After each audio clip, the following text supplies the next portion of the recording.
Assalamualaikum warahmatullahi wabarakatuh. Halo semuanya, apa kabar? Semoga kalian semua sehat-sehat ya dimanapun kalian berada. Saya Fira Rahmawati dari Universitas Perwira Purbalingga atau Unperba, program studi manajemen kelas A dengan NIM 02301039. Di video ini saya akan mereview materi konsep dasar ekonomi makro untuk memenuhi tugas mata kuliah pengantar ilmu ekonomi dengan dosen pengampu Ibu Syara Rizky Amelia SPD MPD. Nah, teman-teman tahu nggak sih apa yang dimaksud dengan ekonomi makro itu?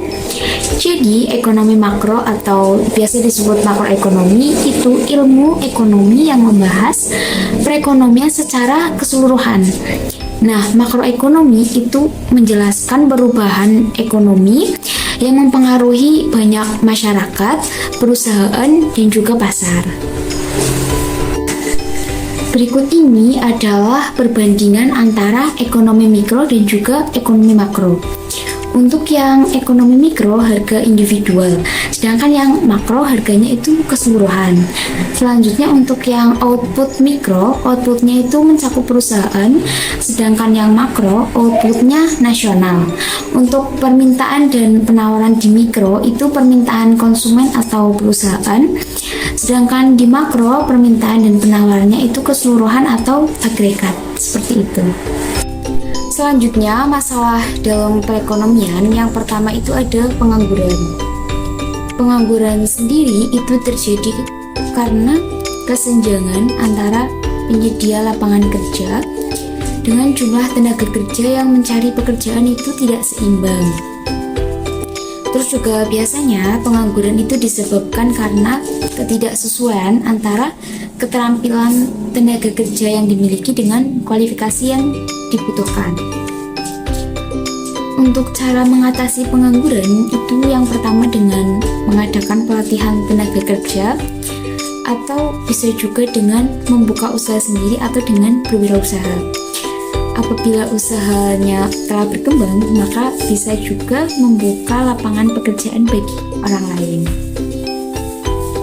Selanjutnya, masalah pertumbuhan ekonomi, terus tidak stabilnya kegiatan ekonomi. Berikutnya ada juga masalah inflasi.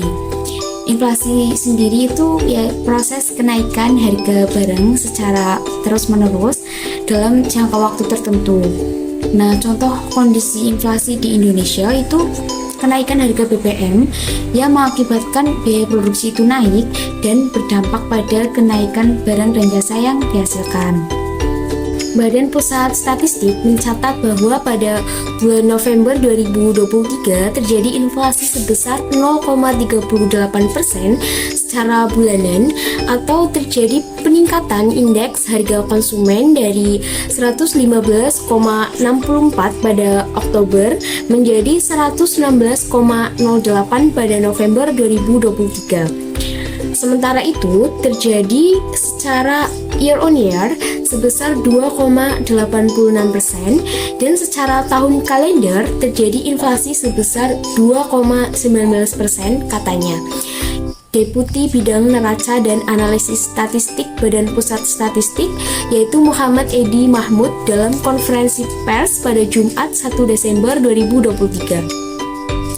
Edi menjelaskan sepanjang November terjadi beberapa kejadian yang mempengaruhi inflasi seperti adanya penurunan harga BBM non-subsidi oleh Pertamina pada 1 November 2023. Seiring dengan penurunan minyak mentah di pasar dunia, Pertamina melakukan penyesuaian harga BBM non-subsidi per 1 November 2023. Jika dibandingkan dengan kondisi 1 Oktober 2023, kita dapati bahwa Pertamax turun sekitar 2-4%, Pertamax Turbo turun 6-7%, Dexlite dan Pertamina Dex turun tipis sekitar 1% terangnya. Adapun kelompok pengeluaran penyumbang inflasi bulan November terbesar yaitu pada makanan, minuman, dan juga tembakau, yaitu sebesar 1,23% dengan andil inflasi sebesar 0,32%. Komoditas penyumbang utama inflasi adalah cabai merah dengan andil inflasi sebesar 0,16%, cabai rawit dengan andil inflasi sebesar 0,08%, bawang merah dengan andil inflasi 0,03%, beras dengan andil inflasi 0,02%, dan gula pasir, serta telur ayam ras dengan andil inflasi masing-masing 0,01% terangnya. Beberapa dampak dari inflasi yaitu yang pertama, menurunnya daya beli. Inflasi dapat mengurangi daya beli masyarakat karena harga barang dan jasa yang lebih tinggi.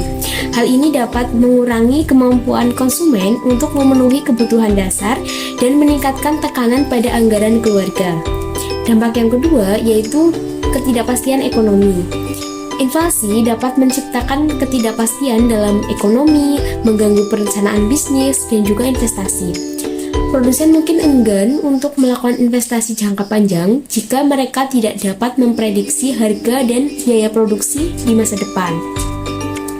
Nah, untuk dampak yang ketiga, pengurangan nilai uang dan tabungan. Inflasi dapat mengurangi nilai uang tunai dan juga tabungan. Uang yang disimpan dalam bentuk tunai atau deposito dengan suku bunga yang lebih rendah dari tingkat inflasi akan kehilangan daya belinya seiring berjalannya waktu. Nah, untuk mengatasi inflasi, pemerintah dan juga bank sentral dapat mengambil beberapa langkah-langkah seperti kebijakan moneter. Bank sentral dapat menggunakan kebijakan moneter untuk mengendalikan inflasi. Mereka dapat menaikkan suku bunga untuk mengurangi permintaan dan mendorong tabungan atau mengurangi pasokan uang dengan mengurangi pembelian obligasi atau menaikkan cadangan bank. Nah, yang kedua yaitu ada kebijakan fiskal. Pemerintah dapat menggunakan kebijakan fiskal untuk mengendalikan inflasi. Mereka dapat mengurangi pengeluaran pemerintah atau menaikkan pajak untuk mengurangi permintaan agregat. Dan yang ketiga, pengendalian biaya produksi. Pemerintah dapat bekerja sama dengan produsen untuk mengendalikan biaya produksi seperti harga bahan baku dan tenaga kerja. Ini dapat membantu mencegah kenaikan harga yang berlebih. Dan yang terakhir ada masalah ketimpangan neraca pembayaran. Ketimpangan neraca pembayaran itu merupakan kesenjangan antara jumlah perolehan ekspor dengan pembayaran untuk impor. Misalkan harga biaya impor itu terlalu besar, maka devisanya akan berkurang dan nilai tukar uang juga menurun. Untuk cara mengatasinya yaitu dengan menjaga nilai ekspor dan impor agar seimbang. Tujuan dari ekonomi makro yang pertama itu stabilitas harga atau inflasi itu rendah. Yang kedua, penggunaan tenaga kerja penuh atau pengangguran rendah. Dan yang ketiga, menciptakan pertumbuhan ekonomi yang tinggi. Untuk kebijakan makro sendiri itu ada 3. Yang pertama itu kebijakan moneter. Nah, kebijakan moneter itu kebijakan pemerintah untuk mengendalikan uang yang beredar dalam perekonomian melalui bank sentral. Yang kedua itu kebijakan fiskal, yaitu kebijakan pemerintah menyangkut pajak dan pengeluaran belanja. Dan yang ketiga itu ada kebijakan pertumbuhan atau dari sisi penawaran, itu kebijakan pemerintah untuk mendorong penawaran agregat. Untuk kebijakan moneter dibedakan menjadi 2, yaitu kebijakan moneter ekspansif dan kebijakan moneter kontraktif. Untuk kebijakan moneter ekspansif itu kebijakan dalam rangka menambah uang yang beredar. Nah, sebaliknya kebijakan moneter kontraktif itu kebijakan dalam rangka mengurangi jumlah uang yang beredar. Kebijakan fiskal juga dibedakan menjadi 2, yaitu kebijakan fiskal ekspansif dan juga kebijakan fiskal kontraktif. untuk kebijakan fiskal ekspansif itu kebijakan yang diambil oleh pemerintah saat ekonomi sedang melemah dengan cara meningkatkan nilai belanja negara dan juga mengurangi nominal pajak.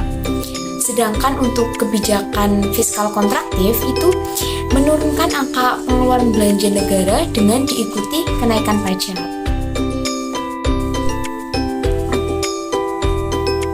Selanjutnya ada kebijakan dari sisi penawaran, yaitu kebijakan pajak pemotongan atau keringanan pajak yang akan meningkatkan produktivitas dan juga kebijakan upah minimum yang akan menekan kenaikan biaya produksi.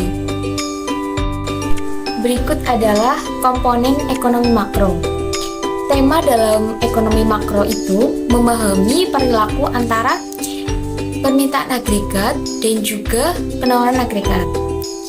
Untuk permintaan agregat itu mencakup konsumsi, investasi, pengeluaran pemerintah, dan juga ekspor bersih. Sedangkan penawaran agregat mencakup tingkat harga, tingkat produktivitas, kemajuan teknologi, dan juga pendapatan nasional. Itu saja yang dapat saya sampaikan. Mohon maaf apabila ada kesalahan, karena juga saya masih dalam proses pembelajaran. Sekian, terima kasih telah menonton. Wassalamualaikum warahmatullahi wabarakatuh.